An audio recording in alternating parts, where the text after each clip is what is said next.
ایران کے میزائل حملوں نے تل ابیب اور واشنگٹن کو ہلا کر رکھ دیا۔ 400 سے زائد میزائلوں سے نیویٹم ایئر بیس، بحیرہ روم میں گیس پلیٹ فارم، موساد کے ہیڈ کوارٹر سمیت مختلف فوجی تنصیبات پر حملہ۔ بڑے پیمانے پر تباہی، کئی مقامات پر آگ بھڑک اٹھی۔ تل ابیب سمیت اسرائیل بھر میں سائرن بجتے رہے۔ نتن یاہو وزا سمیت بنکروں میں چھپ گئے۔ اسرائیل کی فضائی دھماکوں سے گونج اٹھی۔ اسرائیل نے اب کوئی حرکت کی تو اس کا جواب زیادہ شدید ہوگا۔ ایرانی سپریم لیڈر آیت اللہ خامنائی کا انتباہ۔ عمرانی میں سوشل میڈیا پوسٹ میں لکھا کہ اللہ کی مدد سے مزاحمتی محاذ جو ضرب صہیونی ریاست کو لگائے گا وہ کہیں زیادہ شدید اور تکلیف دہ ہوگی۔ ایران کا اسرائیل پر حملہ، مغربی ملکوں کو انسانی اقدار یاد آ گئے۔ اسرائیل کو مار پڑنے پر امریکہ اور یورپی ممالک ہم آواز ہو گئے۔ صدر جو بائیڈن کا اسرائیل سے مکمل اظہاری یکجہتی، 18 کروڑ ڈالر کی ہنگامی فوجی امداد بھجوا دی۔ برطانوی وزیر اعظم سر کیئر سٹارمر اور یورپی یونین کی خارجہ پالیسی کے سربراہ جوزف بوریل کا اسرائیل کے حق کے دفاع کی بھرپور حمایت کا اعادہ۔ آسٹریلوی وزیر اعظم نے کہا کہ اسرائیل کی سیکیورٹی پر کوئی سمجھوتہ نہیں ہوگا۔ جاپانی وزیر اعظم اور فرانسیسی صدر کا بھی مشرق وسطی میں فوری جنگ بندی پر زور۔ اقوام متحدہ کے سیکرٹری جنرل نے بھی فریقین کے کشیدگی میں کمی اور جنگ بندی کے لیے اقدامات کی اپیل کی۔ امریکہ کی ایران کو ایک اور گیدڑ بھبکی، اسرائیل پر حملے کے بعد مزید پابندیوں کا عندیہ دے دیا۔ امریکی صدر جو بائیڈن کہتے ہیں ایران پر کچھ مزید پابندیاں عائد ہونے والی ہیں۔ امریکہ ایران کی جوہری تنصیبات پر حملے کی حمایت نہیں کرتا، بہت جلد اسرائیلی وزیر اعظم نتن یاہو سے بات کروں گا۔ اسرائیل کی مجرمانہ کارروائیاں ناقابل برداشت ہو گئی تھیں۔ اسماعیل ہنیہ کے قتل کے بعد تحمل کا مظاہرہ کیا۔ ایرانی آرمی چیف جنرل باقری کا کہنا ہے کہ پاسداران انقلاب نے صرف صہیونی فوج کے اہم مراکز کو نشانہ بنایا، اقتصادی اور صنعتی مراکز کو بھی نشانہ بنا سکتے تھے لیکن ہم نے گریز کیا۔ ایران دوبارہ ایسی کارروائی کرنے کی بھی بھرپور صلاحیت رکھتا ہے۔ اسرائیلی فوج کی لبنانی حدود میں داخل ہونے کی کوشش ناکام، پہلی زمینی جھڑپ میں حزب اللہ کا بھرپور جوابی وار۔ شدید مزاحمت اور بھاری نقصان کے بعد اسرائیلی فوج پسپا، کئی فوجی ہلاک اور زخمی۔ حزب اللہ نے اسرائیل پر درجنوں راکٹ داغ دیے۔ سرحدی آبادیوں میں سائرن بج اٹھے۔ حزب اللہ کے مطابق مارون الراس سرحد پر شدید جھڑپ میں 10 اسرائیلی فوجی مارے گئے، متعدد زخمی بھی ہوئے۔ صہیونی فوج نے ہیلی کاپٹر کے ذریعے لاشوں اور زخمیوں کو منتقل کیا۔ لبنان میں 3 مختلف واقعات میں مجموعی طور پر 14 فوجی مارے گئے، 3 میجر اور 2 کیپٹن بھی شامل۔ اسرائیل کے جنوبی لبنان پر فضائی حملے، کئی شہری جان سے گئے۔ لبنان جنگ کے گہرے اور تباہ کن نتائج ہوں گے۔ مشرق وسطی میں بھڑکتی آگ آتش فشاں کی شکل اختیار کر رہی ہے۔ اقوام متحدہ کے سیکرٹری جنرل انٹونیو گوتریس کا سلامتی کونسل سے خطاب، کہا لبنان میں ہر طرح کی جنگ سے بچنے کی ضرورت ہے، فوجی لبنان میں موجود رہیں گی۔ پاکستان کا مشرق وسطی میں کشیدگی میں کمی اور تنازعات کے حل کا مطالبہ۔ ترجمان دفتر خارجہ نے کہا ہے کہ حالیہ ماہ میں اسرائیل نے بین الاقوامی قوانین اور UN چارٹر کی خلاف ورزیاں کیں۔ اسرائیل نے علاقائی امن سلامتی کو بھی خطرے میں ڈال دیا ہے۔ پاکستان مسئلہ فلسطین کے منصفانہ اور جامع حل کے مطالبے کی حمایت کرتا ہے۔ صہیونی دہشت گردی جاری، اسرائیل کی دہشت گرد فوج نے غزہ میں 3 اسکولوں کو نشانہ بنایا۔ صہیونی فوج نے غزہ سٹی میں یتیم بچوں کے مرکز بریک ہیگ اسکول اور مسقط اسکول پر شدید بمباری کی۔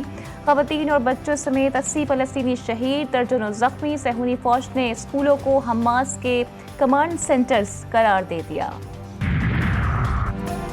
ملائیشیا کے وزیر اعظم داتو سری انور ابراہیم 3 روزہ دورے پر پاکستان پہنچ گئے۔ وزیر اعظم شہباز شریف نے معزز مہمان کا پرتپاک استقبال کیا۔ پاک فوج کے چاق و چوبند دستے نے معزز مہمان کو سلامی دی۔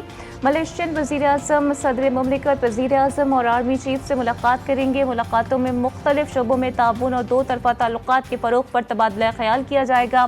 ملائیشین وزیر اعظم کے دورے کے موقع پر مفاہمت کی یادداشتوں پر دستخط ہوں گے۔ آپ کو کہہ رہے ہیں کہ جی میں نواز شریف کو اس کی گردن میں رسا ڈال کے کھینچ کر میں وزیر اعظم ہاؤس سے باہر نکالوں گا۔ یہ الفاظ اس شخص کے ہیں جو آج جیل میں ہے۔ یہ کہتے ہیں کہ جی ہم پنجاب پہ یہ الغار کرنے آ رہے ہیں، ہم پنجاب پہ حملہ آور ہونے آ رہے ہیں۔ پنجاب KP کے اور پنجاب کا تم آپس میں لڑائی کرنا چاہتے ہو؟ बड़े बोल मत बोला करो, जैसा करोगे वैसा भरोगे, वो कहता था। इनके गले में रस्सा डालूंगा। जेल में बैठे शख्स से पूछें आपने खैबर पख्तूनख्वा के लिए क्या किया। मुस्लिम लीग नून के सदर नवाज शरीफ का लाहौर में तकरीब से खिताब। तहरीक इंसाफ पर कड़ी तनकीद। कहा ये लोग KPK से पंजाब पर हमलावर होने आ रहे हैं। क्या ये दोनों सूबों को लड़वाना चाहते हैं? ये मार धाड़ में नंबर 1 और इनकी कारकर्दगी 0 है। मजीद कहा साकिब निसार की ऑडियो लीक मेरे पास मौजूद है। साकिब निसार ने कहा कि नवाज शरीफ और मरियम नवाज को जेल में रखना है। ऐसे अनासर को कड़ी सजा मिलनी चाहिए।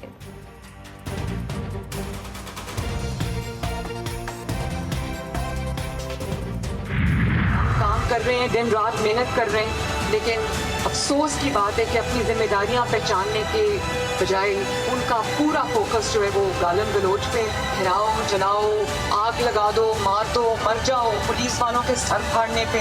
मुल्क अल्लाह के फजल से एक ऑपोजिशन पे आ गया है। शहबाज शरीफ साहब दिन रात मेहनत कर रहे हैं। अब भी कुछ लोग इंतशार फैलाने में मसरूफ हैं। सूबे पर तवज्जो के बजाय जलाओ, घिराओ, मारो या मर जाओ की बात कर रहे हैं।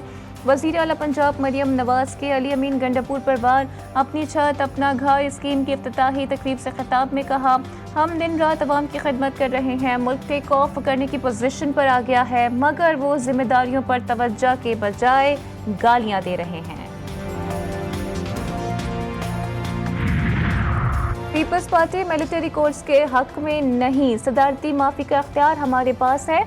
आईनी अदालत के मामले को भी पाया तकमील तक पहुंचाएंगे। Chairman Peoples Party Bilawal Bhutto की सहाफ़ियों से गुफ्तगू। कहा आईनी अदालत के सरबराह की मुद्दत 3 साल की होगी। 25 अक्टूबर से पहले तरमीम हो जाएं तो मामला पूरम तौर पर हल हो जाएगा। जजेस की 4 सफ़हात की वजाहत की टाइमिंग पर क्यों सवाल नहीं किया जाता।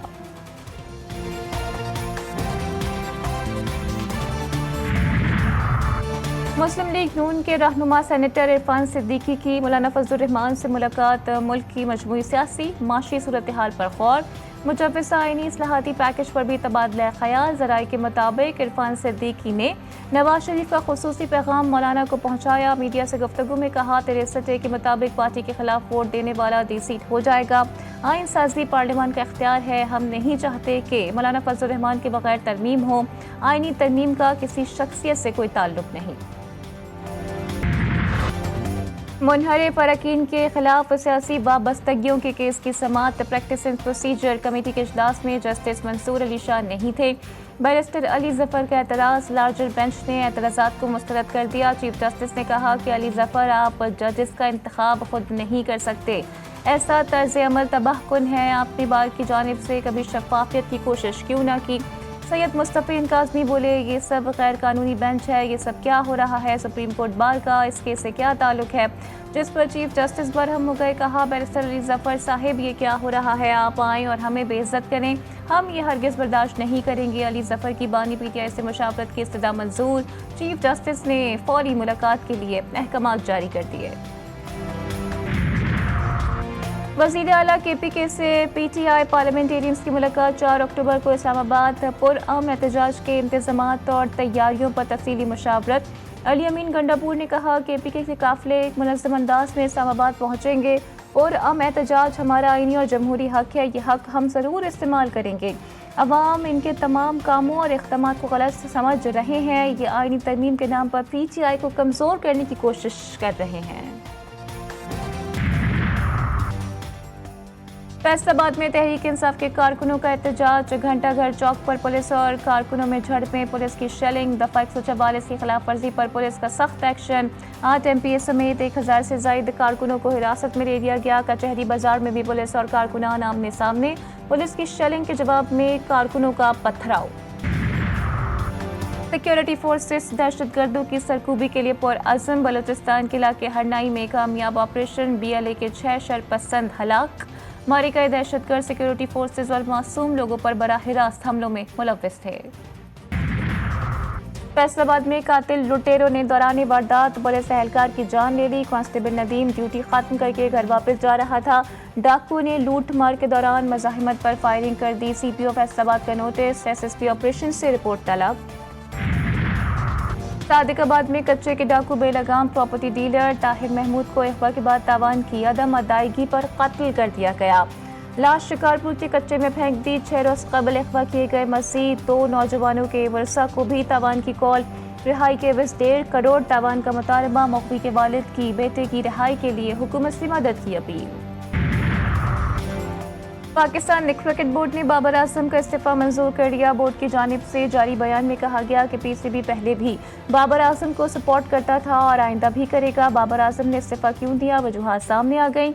हेड कोच गैरी क्रिस्टन की मुखालिफत की वजह से बाबर आजम ने इस्तीफा दिया। गैरी क्रिस्टन ने वर्ल्ड कप T20 की रिपोर्ट में भी इसका जिक्र किया था। और पाकिस्तान और इंग्लैंड के दरमियान test series all rounder Ben Stokes की क़यादत में इंग्लिश क्रिकेट टीम मुल्तान पहुंच गई। 4 अक्टूबर से प्रैक्टिस शुरू करेगी।